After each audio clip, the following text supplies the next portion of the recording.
Although you wouldn't know it to listen to most of the media, America is looking and becoming more and more liberal every single year. And we've got two polls that show just how stark the changes are. In the first, the Washington Post reported, based on a survey of over 1,000 adults, it showed a tie at 31% between respondents identifying themselves as liberals and conservatives.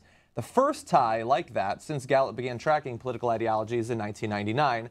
So we did a final judgment on that last week, but obviously very significant that it used to be that the conservatives massively outnumbered the liberals, although much of that was probably people not correctly identifying what they actually believe as opposed to real change. Because party identification is still strongly Democrat over Republican. Like 38-31, generally a 7 or 8 point lead for Democrats, yet consistently during that time, people would identify as conservative over liberal. Liberal clearly had a bad name to it. It was often, I think, in the high teens or low 20s. Yeah, and so many of those people who probably were actually liberals said that they were conservative or moderate Democrats at the time. And that's obviously good news overall. A lot of people don't really understand what liberal means or conservative means. So that's also a problem. That's true. Yeah, it works on both sides. I mean, the conservative Republicans has been more constant over time. It's declined slightly over the past 10 years or so.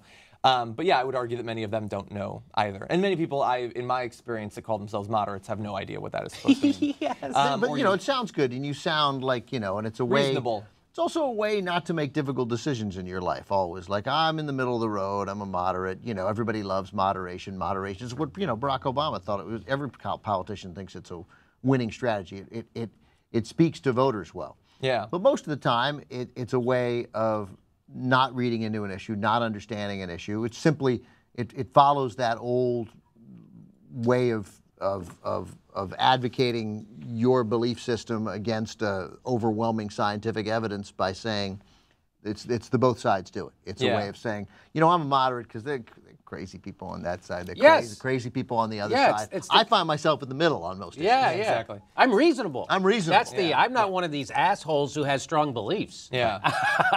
So another thing people like to say, John, I don't mean to hijack your story, but what people say is that I'm fiscally conservative, but I'm socially liberal. And that even David Koch says that, okay?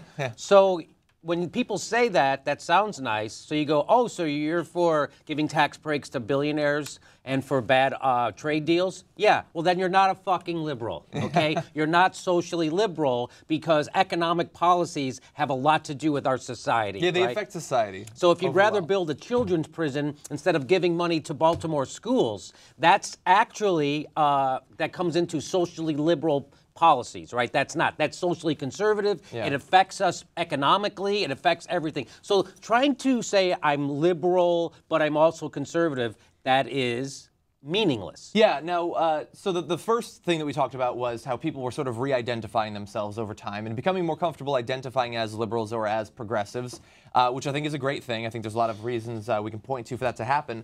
But I'm more interested in people actually changing their positions on issues and America changing how it views the moral acceptability of a number of different issues. And we have some great data on that. So I want to bring up this graphic. You're going to see here, the text might be a little bit small, but you're going to see between 2001 and 2015, the change in what percentage of the population thinks that these particular things are morally acceptable. And you're seeing there gay and lesbian relationships goes from 40% acceptable to 63%. That's staggering. Baby outside of marriage from 45 to 61. Staggering. Yeah, divorce from 59 to 71. Polygamy from 7 to 16, interestingly. Things like doctor-assisted suicide, 49 to 56. Now, some of these numbers, they're not huge jumps, but what you will notice... Gambling, 63, 4-point game. Okay, well. Nice. Abortion inches up as well. You know, I would have bet that gambling would go up.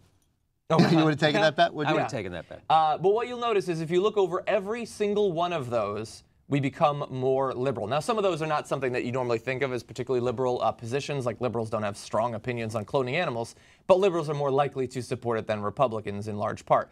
And so all of those, every single one of those issues that they polled on, the country is more liberal than it was in 2001.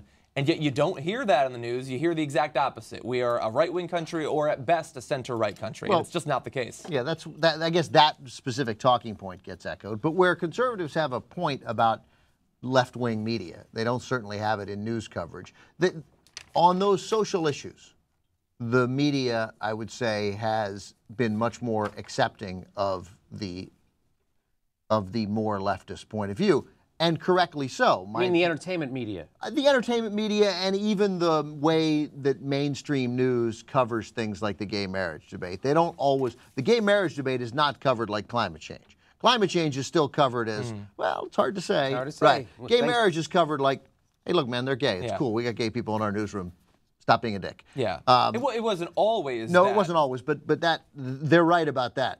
You know, CBS is probably CBS News is pro-gay marriage. You know, I think that, but that's good. I mean, it's a little like saying, I mean, how was the media supposed to play the civil rights movement? Right. Here's how they were supposed to play it. Hey, time for the civil rights movement. That's how they were supposed to play it. So that goes back to the thing we say a lot here, is that, and I hear it all the time now because I'm looking for it, is that they'll even talk about with George Snuffleupagus that he wasn't neutral. He can't be neutral anymore. Oh, can you be neutral? You're not supposed to be neutral. Supposed to be neutral. You're supposed to be objective. And that's the thing that news people are falling into. They even say it themselves. Well, I can remain neutral. You're not supposed to be neutral to facts. Yeah. You're supposed to be objective. You're supposed to take a fact and then objectively say, is it true? Is it not true? Can I debunk this? You're supposed to get to the truth. Yeah. You're Yeah, supposed if to, possible, you're supposed be to, right You're supposed if you to speak can. the truth. The truth is critically important. And as Jimmy has pointed out a million times eloquently, not lately, but the media is generally supposed to be on the side of the powerless. And if you're on the side of the powerless, then guess what? The powerless are rarely far-right extremists, even though there are some and they don't realize that they're powerless. So, you know, the danger now with a sort of a corporately driven media and the changes in the way news has been covered is that it feels like the media has too often been a mouthpiece for the powerful, and they don't need it. And why I think it happened so quickly with gay marriage is there wasn't a vested, powerful interest in stopping the gay rights movement. In fact, it was the opposite, Right. right? Because corporations they wanted to attract customers. and they want customers. Gay people have money. They're good employees. All that stuff. Right. Yeah, and that's also exactly right. we should. So I think that you were right to point out that the way that the traditional media, I guess I'm gonna sound like Bill O'Reilly, that the traditional media talks about issues, whether they try to introduce false equivalence between differing positions, or if they just lay out like there should be same-sex marriage. That has been changing over the past 15 years. But we also have very different forms of media that we didn't have back then. That's I mean, right. The media, the internet was an entirely different thing in 2001, and we didn't have social media as it stands right now. We didn't have the blogosphere as it stands right now. We didn't have programs like the Young Turks. Like, there's a lot that is different in this country, and I don't know, I get a little bit hopeful when I speculate out the next 15 years how much we can change on. And then there's some of the policies that you saw in that poll. We have already changed our actual policies based on it, but others we might. Stem cell research, maybe we will revisit that as a country. Doctor-assisted suicide, maybe we will actually revisit that. Like, it takes a while for politicians to catch up to changes in society, but these are policies that could affect a lot of people's lives for the better.